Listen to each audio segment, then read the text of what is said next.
Okay, first off, I want to thank the grace of heaven and the virtues of the masters, the grand predecessors, transmitting masters, lecturers, and everyone else here today for this opportunity to discuss this topic, recognize the golden thread, and support the heavenly mandate.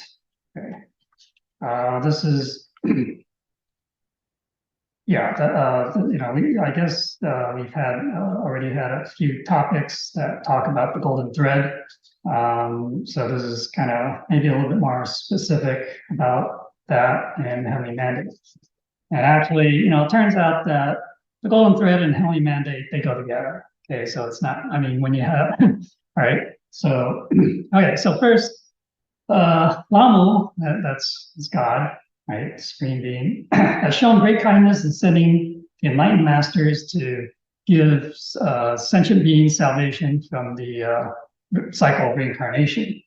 Right, so we are in this, what's I guess in Buddhism they call the Dharma ending age, and it coincides with our what we call the white era.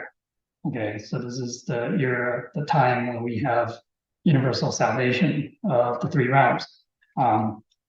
But it's also the Dharma ending age, right? So that basically means that the teachings of the religions or Buddha, that it's already been a few thousand years, and basically people have kind of you can say that the true teaching is kind of lost, right? And that's why there's the Tao actually to try to save people with the Tao, okay? The true teachings within the Tao, right? And people, they've deviated greatly from morality, and society is in decline, and we can see that today. It's it's been going on for a while now, but if you kind of watch the news or read the news at all, you'll see these stories or these events that happen where people are just doing some really very bad stuff. Okay, right, and there's all this fighting and arguing over various things within society. So definitely things are in decline, and unfortunately, I guess maybe this is the way it happens because science and technology has been rising, right? Has been going up. So the more focus, I guess, the more focus we have on science and technology, the more we kind of ignore the morality and ethics, and that seems to be what's happening. Right. So the enlightened masters, they come to the world by heavenly decree to light our heart lamps, to point out our true self-nature. Right. So the enlightened masters, they're our holy teachers. They have incarnated in the world to awaken us, to inspire us, to guide us by pointing out our true nature and showing us the path to enlightenment and salvation. All right. So that was, as part of the the lineage, the heritage of the Tao, the transmission of the Tao over the thousands of years, and in the final of you can say, well, I guess the final part of that lineage is what we call our 18th patriarch and matriarch, right? So they're the ones we call holy teachers, and they're the ones who basically.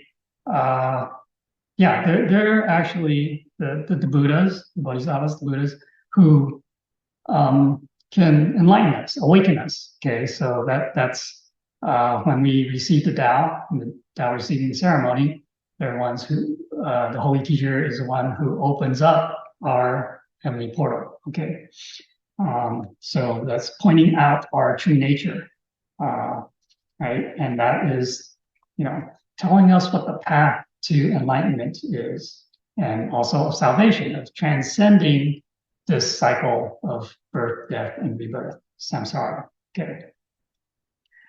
So we must sincerely cultivate our moral character and emulate the virtues of the saints and sages. Right. So from awakening to the truth, to the Tao, right? We must cultivate and practice to achieve transcendence from this cycle of birth, death, and rebirth. So it's not just, an awakening of, it's like knowledge, awakening, just knowing something, right? It's also the practice, the cultivation. Okay.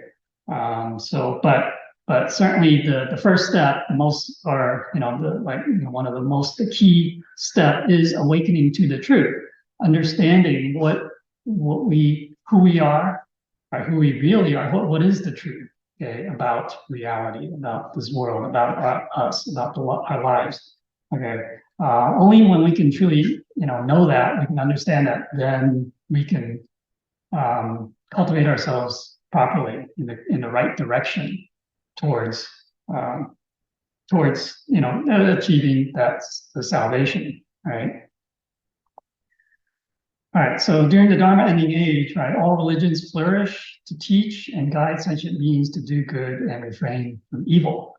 Yeah, I mean, today we still have all the major, well, we'll call it the major, like, world religions, and certainly there are billions of people around the world who might, might be practicing in one religion or another.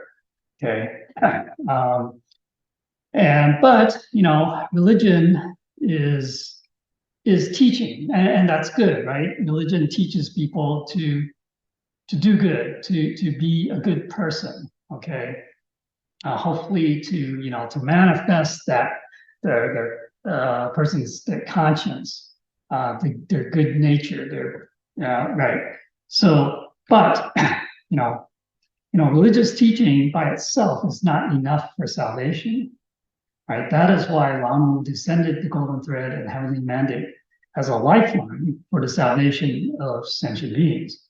Okay, so this golden thread and this heavenly mandate is essential. That's really, that's the true lifeline. Okay, it's not just the teachings. The teachings is just knowledge. Knowledge is good for us in this life, but it doesn't carry us beyond, take us beyond this life. Okay, so that's why that's what the Tao is here for, right? This golden thread and the heavenly mandate. Okay, so we have to tightly grasp this golden thread. So it's like, it's a lifeline, right? So you better grab onto it very tightly, or if you slip, let it slip, then it's like we're being saved in the ocean, right? We're floating in the ocean, drifting in the ocean, and this boat comes by, and we'll call it the Dharma boat, right? And they throw down this lifeline to us, right? And that's the golden thread. And we better grab onto it and hold on tight as they can try to pull us up, or we can, kind of pull ourselves up. All right. So, we have to hold on tight to that golden thread, and also to protect and support and maintain this heavenly mandate for us to achieve salvation. So this mandate is from heaven. It's basically it's heaven's authority, heaven's decree to basically descend this golden thread to have the enlightened masters be able to transmit the Tao to us, to awaken us, to enlighten us, right? So that we can basically be saved. All right. So it's said that to touch or to know the root, right? We can learn from the Buddha and become a Buddha. So it's very important to know, like, if we are just scratching around, looking at the surface of things, all we see are the forms, the material, the forms, right? That's not really the essence, right? We have to get to the essence, the truth, okay? The truth is not in the external forms, right? The truth is in the unseen. You can say you can't see it per se, you can't really touch it. The essence, the true nature, the true essence, okay? And so we have to, and in this case, okay, so basically we have to, know our true nature, know our true self, the essence of true nature. And same thing with the golden thread. I mean, you can say that the golden thread is a part of that. Okay, so knowing that, then we can then have a chance, basically, to of becoming a Buddha, or achieving salvation. Right? This time, this is the time of very the Dharma ending age, the White era. There's a lot of say calamities, disasters, chaos, wars, things like that going on, and so obviously there are a lot of sentient beings that are suffering, and hopefully we have this affinity and we are blessed really to be able to receive the Tao, to know the truth, to know this path, to be a part of this golden thread, to have this heavenly mandate, to be able to cultivate ourselves, right, and to practice the Tao, propagate the Tao. Okay, so it's something very special and very precious. Okay, so what's the meaning and sanctity of the golden thread? Sanctity is, it's holiness or sacredness or blessedness. Okay. So the golden thread is descended from and by heaven and extends through the three realms, right? So the three realms, right, are basically the human realm, the underworld, and also I guess we can call it celestial heavens, the temporary heaven, spiritual realm. Okay, so these three realms. Now, why does it extend through those three? I mean, okay, so obviously, humans are, as humans, we can receive the Tao. But in this white era, okay, it's not just humans. Okay, so even the spirits, the what we call the devas in the celestial heaven, they can also receive the Tao and also transcend this cycle of birth, death, and rebirth, and also those spirits in the underworld as well. But of course, it's not just any one of them can do that. I mean, it's we've talked about this before, where it's because we, as humans, if we receive the Tao and we're cultivating, we're practicing, then our ancestors, generations of ancestors, if they're in the underworld, they can benefit. Okay, they also benefit. Likewise, if they're in the Deva in the celestial heavens realms, then they also benefit.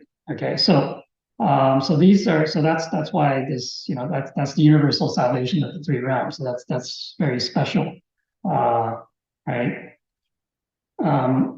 Now, okay, so when maintained by those who truly cultivate and practice, it will not end with any one person. So this is a very important point, that the golden thread, right? It's not just one person is so important to the golden thread that if we didn't have that person, then the golden thread would end.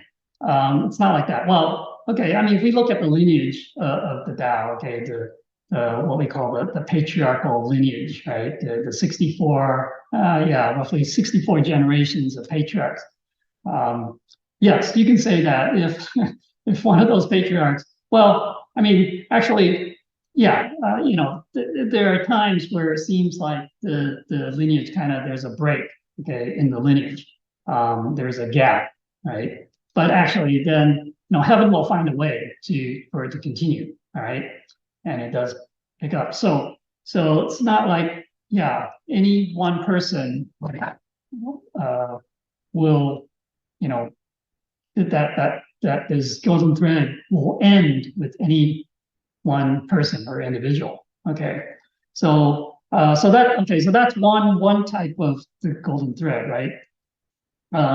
The basically there's several aspects. So this was talked about in the previous classes. basically, there's our inherent, our true nature, right? So that's like you can say the inherent, the inside, the golden thread that's inside, and that's the one that's directly links us with Lao or God, because we are the same essence, really. We are the same essence. Okay, that essence of true nature. That is the same essence. Okay, or call it a Buddha nature. Same thing. And then okay, so that golden thread, that's always there. The next aspect is the lineage of the Tao transmission, which I just mentioned. Okay, the 64 generations patriarchs. Okay, and those who came after to kind of like carry on that lineage, the Tao transmission. Okay, so that's the other aspect of the golden thread, right? So you can say, well, obviously that's an external one, but that's a little bit more specific in that. Well, and actually in the first case, also our internal golden thread is we also have that heavenly mandate, and that mandate is that we have life. Okay, and in the second case of the Tao transmission lineage, right, it's the mandate to transmit the Tao. Okay, and then finally the third aspect of the golden thread is this, you can say, I would call it the spirit and implementation of Tao cultivation and propagation, right? Through what we call through the Tao field, right? The organization, the structure of the Tao field. Okay, so that's kind of what we're talking about today, right? So it's kind of like it's kind of like these three levels, three aspects, three levels of the golden thread, right? The internal one being kind of like the highest one is like that's like the essence, right? We talk about Tao as being essence and function, right? So that would the internal golden thread is the essence, the function, the functions. The other two are functions, function and manifestation, you can say, right?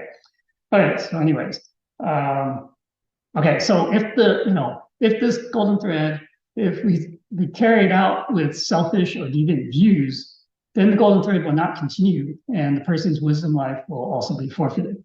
What we call wisdom life, I mean that's kind of a direct translation of the Chinese. It says "huiming." Okay, I mean it's basically it's not this physical life, okay, right? Because we have that our true nature, our true self. You can call it it's a spiritual nature, right?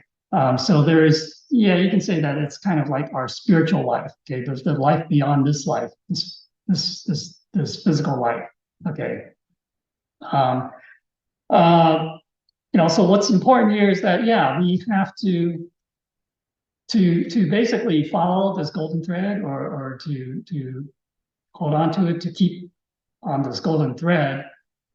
We cannot be selfish or have the improper views. We have to, and you can say improper knowledge, improper understanding, because then we are not following the golden thread. Okay, so here, so now the golden thread is a perpetual lineage, right? It continues. You can say it continues regardless of who is still, who's around, right? Because it has the divine power of heaven's mandate, right? So this is something that heaven decides, Lamu decides that there needs to be this. We should have this golden thread, that it should exist, right? Then it's there. It's gonna, it's there. It's not. Again, it's not it doesn't depend on people, right? It doesn't depend on the certain, individuals. Okay.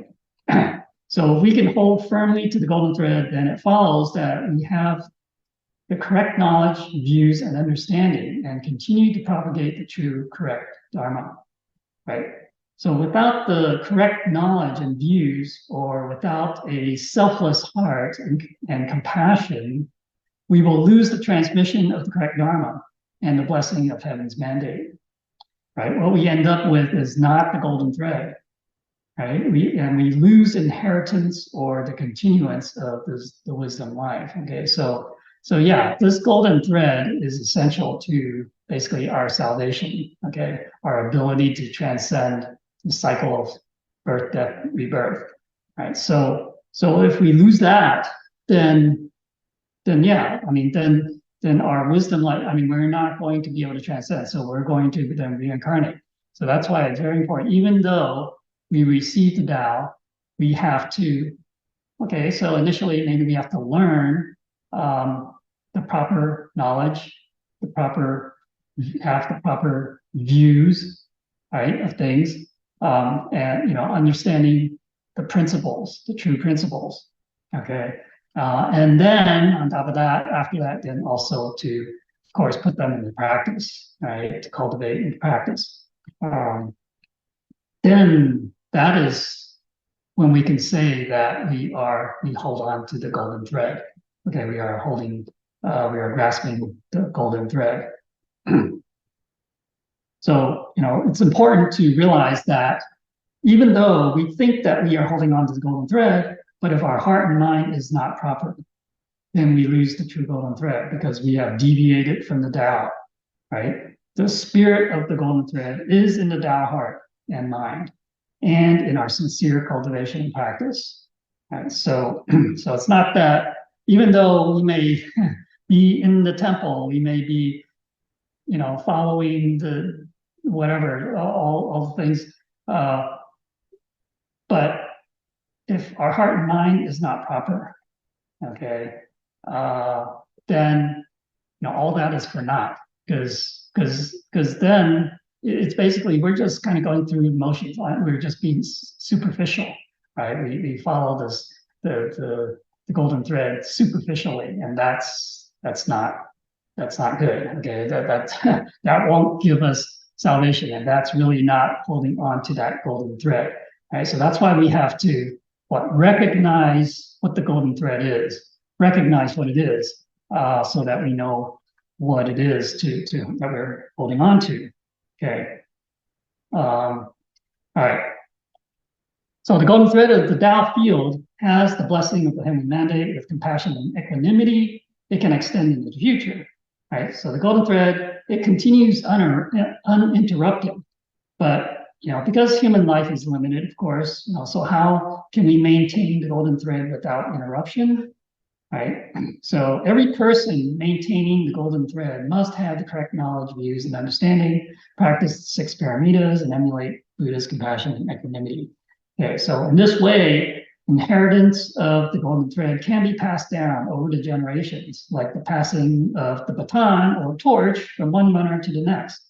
Right, then the Tao field will continue to inherit the golden thread, and the wisdom life will continue. Okay, so this correct knowledge, views, and understanding the Tao principles, such as, for example, causality and karma. That's one of the basic understandings that we should have. The precepts, such as temple rules, regulations, and proprieties, the heritage and the lineage of Tao, right, and teachings of the Buddhas, saints, and sages. Okay, so there's a lot of correct knowledge. So that's why it's important to we learn, study in class, study these things, to know that what we know is the truth, is the correct knowledge. Because today, you can go online, you can go and hear and see all sorts of stuff. Okay, now there's plenty of knowledge out there, but is it correct? Even yeah, there's a lot of stuff out there, and we have to use our wisdom to know what's right and wrong, what's correct, what isn't, what's proper, what's not. And having this, we need to have a foundation of knowledge, of correct knowledge and understanding, and also the proper views for us to be able to distinguish truth from everything else that's out there, right? This time that we're in, this white era, is also the time of a test of our wisdom. Okay, testing our wisdom. So there will be many things, many, whatever that's out there. That's or it can be anywhere actually. Even in the temple, at home, that test us, to test our wisdom. Okay. So the correct knowledge, views, and understanding the Tao principles, such as, the 6 parameters, right? So the 6 parameters, right? That's charity, or giving, or generosity. Okay, the precepts or discipline and morality, forbearance, which is patience and tolerance, right? Diligence or vigorous effort, concentration, which is samadhi or meditation, and finally wisdom. Okay, so the practice. That's what we must practice. Okay, this is the 6 parameters is the practice of bodhisattvas, right? So we can consider, or we should consider ourselves as being true cultivators in the white era, as basically bodhisattva like cultivators. Okay, so it's important that our heart and mind are proper, honest, sincere, righteous, and without bias. Otherwise, we may be following the external golden thread, but we have lost the internal golden thread. Right? So it is of great importance to follow the temple proprieties and rules and regulations in order to not fall for deviant or false practices, in which case we would lose the golden thread. Yeah, so it's important that we don't use the same, like, curiosity killed the cat, right? So we shouldn't be too curious about other practices. I mean, it's okay okay, we learn about it a little bit and then we hear about it, that's fine, but don't get drawn into it, right? And then, when you say, oh man, that's more interesting than the Tao, and then we go pursue it. And we seek, and obviously maybe they'll have some other teachers, masters, then we go seek them as our teacher. Then we've forsaken our holy teacher, and we've given up on the golden thread. Okay, so that we have to be careful, right? The Tao we know is to be the true Tao. So don't give up on that. Don't leave it for other things. All right. Now, okay, so we're talking about the correct organizational structure and operation of the Tao field provides sustained support of the golden thread.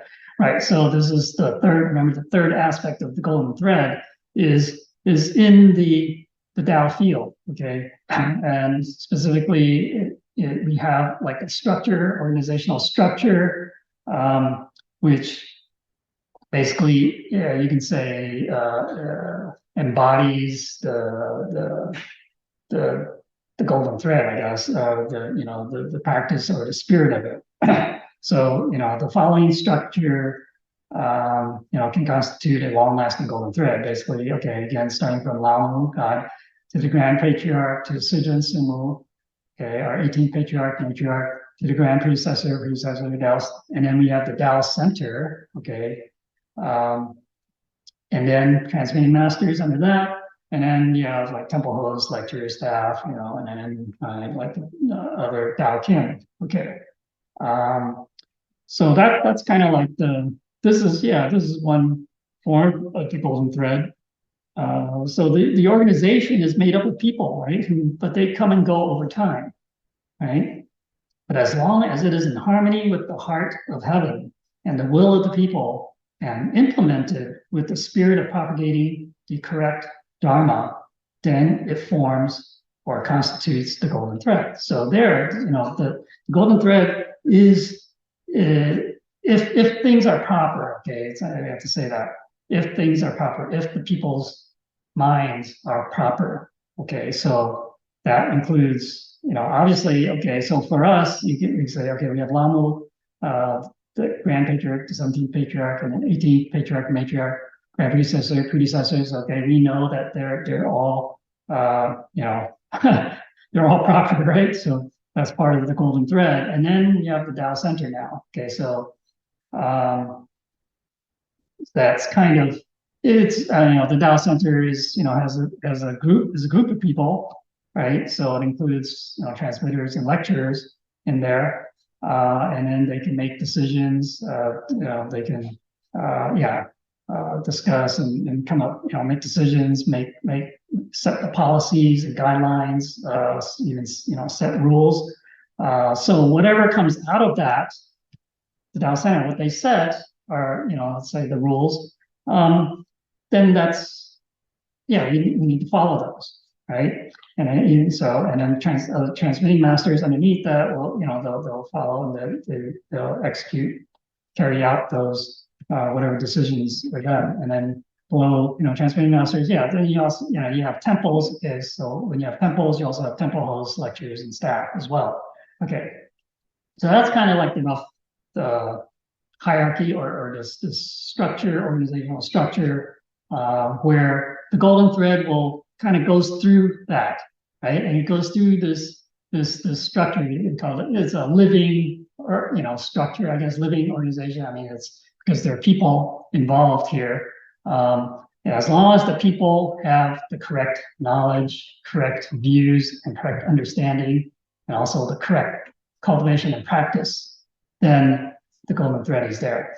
Okay, so obviously it's not going to depend on any one particular person, right? The Tao Center is a group of people. Transmitting master, usually there's more than one transmitting master. Okay, so it's not dependent on any one particular transmitting master, and it's not going to be dependent on any one temple host, lecturer, staff, or anything like that. So that's that. Yeah. Okay. So that's how we can kind of continue this golden thread, right? So it goes beyond each person, right? Everyone does their part while they're involved in in the Tao, and then other when they're not there anymore, there are other people who will pick up. Okay, so we recognize, okay, so recognize the golden thread and support the heavenly mandate, right? The Tao is true, the principles are true, and the heavenly mandate is true, right? Therefore, we should cultivate and practice in depth within the Tao and not seek other practices, right? So when all religions are flourishing in this Dharma ending age, we must deeply understand how all-inspiring heaven's mandate is and how precious Tao is. Right, by cultivating and practicing with sincere and vigorous effort, right, we can fulfill our vows and truly carry out the mission of maintaining the golden thread and supporting the heavenly mandate. Right, so we have to recognize and follow the golden thread and the Tao field unswervingly. Without not, say, basically, you could say you have to have faith in this. Okay. And we shouldn't be wishy-washy. We say, undecided about, is this really true or not? Or the other thing is not, even though, okay, so we have different Tao fields, right? Different Tao lineages. You say, they're all the same, right? So I can just, go to anyone, this week I go to this one, next week I go to a different one. That's we can't do that either. Okay, then that's kind of messing up with the golden thread. Okay, because the golden thread runs through this one particular lineage for us. Right. So the Tao field is a Dharma boat for the salvation of sentient beings. Right. Now, the organization and operation of the Tao field is the main force promoting the true Dharma and benefiting sentient beings all over the world. Therefore, in order to prevent backsliding and regression, right, in terms of cultivation, and you can say even the Tao field itself, the only way is to always follow the Tao field, participate in the Tao activities, ensuring that everyone can truly cultivate and practice and make good use of their lives in order to attain the ultimate achievement, right? That is to transcend, right, to the samsara. Now, with true sincerity, compassion, and equanimity, right, we cultivate ourselves and ferry others. Be a role model of the Tao supporting of the Tao, supporting the heavenly mandate. Right? So correct knowledge, correct knowledge, views, and understanding, right? So this includes basically being unselfish and unbiased, okay, which you can say is compassion and equanimity, right? So, the Tao is non-duality or oneness, right? By now we should know that. It's okay. So therefore, to cultivate the Tao means that we must become like the Tao, right? That means we must be unselfish and unbiased. The Tao, or you can say even nature and Lao is oneness, right? The oneness of all things, right? Therefore, it is unselfish, right? Everything that exists is for the benefit of all life, right? That's compassion, right? We also have this selfless nature within us, right? It is the essence of our true nature. So how can we be selfish when our true essence is unselfish? Right? The selfishness comes from the false view of the self, the ego, right? It is not real, right? It is only a figment of our imagination, really. I mean, it is made up, okay? It's not really true. It has no true existence, okay? Now, so likewise, the Tao nature and Lao is non-duality, right? There is only oneness. Therefore, it is unbiased. Okay, all of creation is for the benefit of all living beings, right? That's equanimity, right?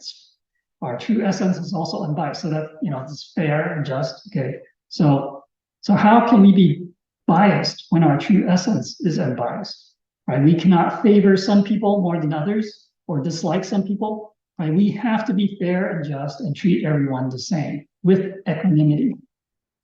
Right? The reason why we have precepts, proprieties, and rules and regulations is to instill discipline.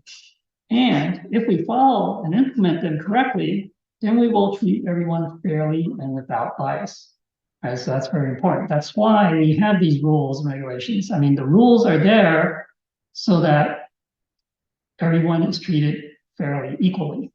Okay, so it's not like, oh, we just kind of decide on the fly whether this person, is qualifies or is not qualified for class or whatever. Then that's it's not going to be fair. It's going to be biased. Okay, so that's why the rules are there. Is make it very clear. There's no bias involved. No personal sentiment involved. Then that can be fair, okay? Then you can achieve equanimity that way. So we must not, okay, so also, neither the correct knowledge, views, and understands, neither be greedy nor arrogant, okay? So that's, you can say, wisdom, okay? We must not be greedy or rash, or, absurd, wild and crazy views, right? We are in the white era. This corresponds with the so-called Dharma ending age. Right? During this time, not only are the world religions flourishing, but also there are cults and other heterodox practices, that may involve even, these practices, some of them, they may, magic, for example, or something, special powers, right? If you come across a master who can give you special powers, right, or one who can give you anything you want, would you follow them? Yeah, it's tempting, right? But realize that there is always a catch, right? So read the fine print carefully. Okay, now even if there is no written or spoken catch, fine print, right? There is always a catch, right? And that catch is that you end up following a practice that is not the true Tao and does not lead to salvation, right? Remember that the golden thread and heavenly mandate are with us only if we follow and cultivate the true Tao. Once we deviate from the true Tao, we lose the golden thread and heavenly mandate, right? So it's not worth it, because just because you think, wow, it'd be nice, I can be anything I want, I can be, a billionaire, I can have superpowers in this world, in this life, but it's only in this life, okay? It doesn't, those powers will not allow you to transcend life and death. Okay, so it's really not worth it, right? How much is a life worth, right? Are we really willing to trade our lives for having some kind of power like that, right? It's almost like kind of, selling our soul to the devil, right? We gain some ability or get something that anything we want, but we sold our soul to the devil, and so that's not, that's we can't gain salvation that way. The problem is not just with other practices, though, right? Even within the Tao fields, there are deviant paths and false prophets, right? It has been said that there will be 72 false Maitreyas and 36 false holy teachers, right? They are all false prophets. Most likely, they reveal themselves through spiritual channeling, right? Like we have in the temples, or they come about because of human greed, arrogance, or ignorance. Right, for example, right, there's a Tao field that claims to have a continuation of the patriarch lineage beyond the 18th patriarch. I don't know, they're in 20-something right now, 20-something patriarch, I don't know. If we had the correct knowledge, then we should know that the 18th patriarch is the last, and there will be no more patriarchs afterward.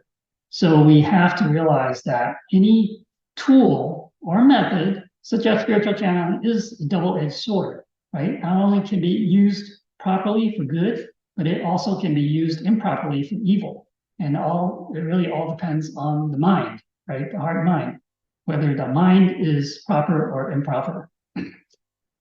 Right? You also can find on YouTube, right, many references to channeling scriptures, but are they true? Of course, we must use our Prajna wisdom first to see if what they are talking about is proper, right, according to the true principles. Now, that's why we should strive to build up a strong foundation in the true knowledge and principles of the Tao. Then it will be easier to distinguish true teachings from false teachings. And if we were not greedy, or having these desires or too curious, then we also would not be led astray by these false teachers and knowledge. Okay, so we have to be careful. So this is the wisdom test during this time, right? So it is imperative that we avoid these deviant paths, because 17th Patriarch said that it would be very difficult to reconnect with the golden thread once it is severed, or once we have departed from it. So that's why we have to be very, very careful not to go seek other paths. Okay.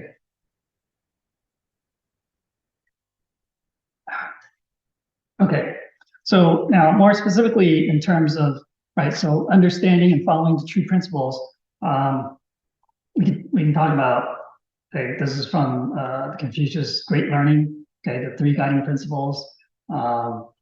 Basically, the first one says to awaken to and know the essence of our true nature, right? It is virtuous and bright like the sun, right? Once we realize this, our true nature and conscience becomes our guiding light, and we reduce our human desires. Basically kind of know contentment. We have to be able to have self-discipline, right? To control ourselves, control our wants or desires. Okay. So that's kind of like the first guiding principle. Awaken to our virtuous true nature, arouse the conscience, and reduce human desires. Second is to transform oneself and guide others. Okay, so we can cultivate and transform ourselves and become a new person, to renew ourselves. Okay, once we see that, once we know about our true nature, our true essence, and our conscience, and we try to follow that. Right? When we know and understand the true principles, we also can guide other people to do the same. Note that we cannot just guide others without transforming ourselves, because we have to walk the talk. Okay, right? When we cultivate and transform ourselves, we become a walking guide even without talking. Okay, so basically, as a role model, a model of Tao, right? If our actions, our conduct are of the Tao, then people can see that, right? Even without us talking about it. Okay, so that's even better. But yeah, we guide people, yeah, whether it's through our actions, our conduct, and also through words as well. But okay, so the third one is basically that's the goal, right? To we know to stop at the almost good. The goal is to reach the state of utmost good, which is the state of perfection or becoming one with our true nature. We have to reduce or eliminate human desires and greed and know what is right and wrong. So we should not stop until we reach that goal. Okay. Now, right after this, okay, in the Great Learning, okay, so this is like one line, and then there's the following line actually says, it talks about, is what we call the 5 progressive stages. It says, after knowing to stop, right, that last one, the third guiding principle, then we can be steady, and after we are steady, we can be tranquil, then after we are tranquil, we can be peaceful, then after we are peaceful, we can reflect deeply, then after we can reflect deeply, finally we can attain, finally reach that final state, okay, or that state of mind or a state of being, okay. Right, now there's this other thing, and this is actually, it's related to those 3 guiding principles.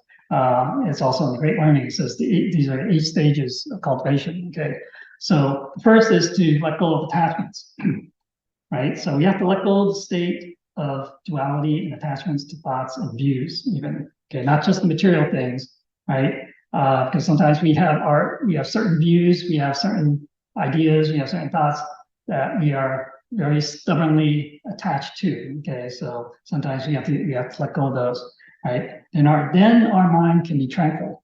Okay, so we have to, and we can get there by reducing our desires, letting go of that ego, right, and material things. All right, the second is to know the correct knowledge or true principles. Okay, so true principles come from our true nature and conscience. Once we are tranquil, our conscience and true principles can be revealed. This is the proper knowledge and view. The awareness of this is wisdom, right? So, so not having the attachments then leads to the correct knowledge and views, right? And then sincerity, that's the third one. So correct knowledge, once we have the correct knowledge and views, then that leads to this sincerity, all right, sincerity of our mind. then we can rectify our mind, right? A sincere mind leads to a proper mind. Okay, so one who's knows what to do, what's proper, then they can correct anything, because we all have habits, we all have our faults or deficiencies that we know that we can correct. And if we are sincere, then we will definitely work on do it. Okay. And the next one is to cultivate oneself, right? A proper mind then leads to proper conduct, right? So because the proper mind will be following the true principles, following our conscience, right? And therefore, our actions, our conduct will also follow suit, okay? Follow those principles. Then we can regulate the family, bring order and harmony to the family, right? So proper conduct then leads to a well-regulated family. And then from the family, then you can govern the state. So a well-regulated family leads to proper governance. And then finally, achieving world harmony, right? Proper governance leads to world harmony. So this is kind of like the steps, that Confucius talked about to achieve world harmony, right? But it all starts from the self, right? The first one, the self, let go of attachments, right? So we start from there. We start by transforming ourselves, so we transform ourselves, guide others, and then until we reach that ultimate goal. So that final one of world harmony, right? That's also the utmost state of goodness for the whole world, right? Where earlier we were kind of talking about the individual. Now this is also for the whole world, right? Okay. So this is kind of like a guideline, I guess you can say. It's not too specific, but kind of the guidelines of how we, to know the knowledge, know the correct knowledge, and having that proper view of things, to be able to we recognize and basically support the golden thread and the heavenly mandate, right? So in conclusion, then so the golden thread, right, the true golden thread is blessed by the heavenly mandate, so that it can cover and grace the 3 realms. Right, these go together, right? Without heavenly mandate, there would be no golden thread. Right. So I mean, you can kind of say that they are one and the same thing, or different aspects of the same thing. Okay. Then so this true golden thread, you can say it's unchanging, right? Because it's kind of like following the heaven's mandate. It runs through the past, present, and future. The preciousness of or nobility of supporting the heavenly mandate is in following the golden thread and putting it into practice, right? Through the precepts, proprieties, and protocols, right? Of the structure, organizational structure of the Tao field, right? In order to create a great long-lasting Tao field. Okay, so the golden thread is, the spirit. I call it the spirit of carrying out the heavenly mandate, right? Through the structure of the Tao field and through our cultivation and practice that goes beyond any one person, right? So, but having the correct knowledge and views is a key first step, right? In recognizing the golden thread. And then, when we follow through, like cultivating according to the true principles, according to that correct knowledge and views and understanding, and that's how we support the heavenly mandate. Okay. So, so this is the Tao is, you can say this is the Tao. This is part of the Tao. Okay, so this golden thread, it's that spirit of carrying out the heavenly mandate, right? And that's obviously it's done through the Tao field, and that's why we have this particular structure within the Tao field to make that happen, to allow that to happen. But of course, ultimately, it depends on the individual, each person having the correct mindset, the correct knowledge, correct views, correct understanding, and correct cultivation and practice. Okay, so all right, and I guess that's it. Okay, so if I had said anything wrong or unsatisfactory, I asked the Buddhists for forgiveness. I also asked as many masters and lecturers for their corrections. And finally, I dedicate or transfer the merits from this class to the global collective karma.